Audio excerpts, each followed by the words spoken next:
یوں تو ہر مسلمان کی جان بڑی قیمتی ہے، لیکن آپ حضرات کو یہ بھی معلوم ہوا ہوگا کہ ہمارے بہت ہی عزیز دوست جنید جمشید صاحب بھی اس طیارے میں سوار تھے، اور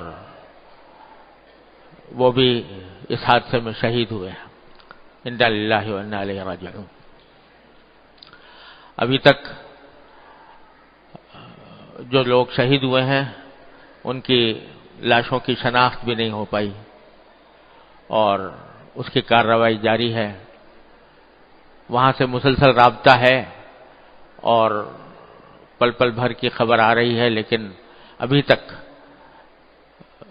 جنید صاحب کی کوئی لاش شناخت نہیں ہو سکی، کیونکہ جس انداز میں وہ اجساد پائے گئے ہیں وہ اس کیفیت میں نہیں ہے کہ ان کو شناخت کیا جا سکے، سوائے چند لاشوں کے کہ جن کو ان کے گھر والوں نے کسی علامت کی بنیاد پر شناخت کیا۔ لہذا وہ کارروائی جاری ہے، اور اس کی وجہ سے ابھی تک یہ صورتحال واضح نہیں ہے کہ کتنے لوگوں کی شناخت ہو سکے گی۔ ڈی این اے کے ذریعے شناخت کی کارروائی شروع ہونے والی ہے۔ ابھی جو لاشیں ہیں وہ اسلام آباد کے پمس ہسپتال میں ہیلی کاپٹر کے ذریعے پہنچائی جا رہی ہیں، ابھی پہنچی نہیں ہے، ابھی تک پہنچنے والی ہے، لیکن وہ اس حالت میں ہے کہ کچھ پتہ نہیں کہ کس طرح ان کی شناخت ہو سکے گی۔ بہرحال اس سوگوار فضا میں سارا ملک ہے۔ اللہ تبارک و تعالی اپنے فضل و کرم سے جتنے لوگ شہید ہوئے ہیں ان کے درجات بلند فرمائے، اور خاص طور سے ہمارے بھائی جنید جمشید رحمہ اللہ تعالی، اللہ تعالی ان کے درجات بلند فرمائے، ان کو شہادت کا اعلیٰ مقام عطا فرمائے۔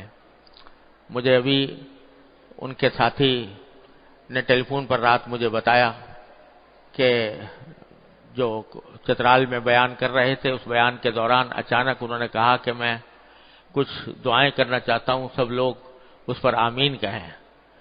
ان دعاؤں میں پہلی دعا یہ کی کہ اللہ تعالیٰ ہمیں اللہ تعالیٰ کے راستے میں موت عطا فرمائے، اور اس پر سب نے آمین بھی کہی۔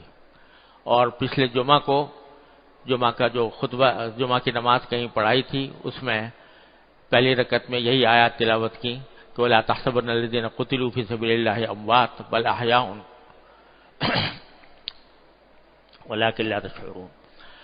تو اللہ تبارک و تعالیٰ ان کے درجات بلند فرمائے، ان کو اپنا مقام قرب عطا فرمائے۔ اس ماحول میں آج یہ ہمارا جلسہ منعقد ہوا ہے، یہ بھی اللہ تبارک و تعالیٰ کی تعلیم ہے کہ اللہ تبارک و تعالیٰ کے دین کی تعلیم ہے کہ حادثات پیش آتے رہتے ہیں اور واقعات اور سانحات ہوتے ہیں، لیکن جو دین کی کام کا قافلہ ہے وہ رکتا نہیں ہے، وہ اپنی جگہ جاری رہتا ہے۔ اللہ تبارک و تعالی ہمیں اپنے فضل و کرم سے اپنے جس کام میں اللہ تبارک و تعالی نے دین کے کام میں لگایا ہوا ہے، اللہ تعالیٰ اس میں باقی رکھے، اسی پر زندگی عطا فرمائے، اسی پر موت عطا فرمائے۔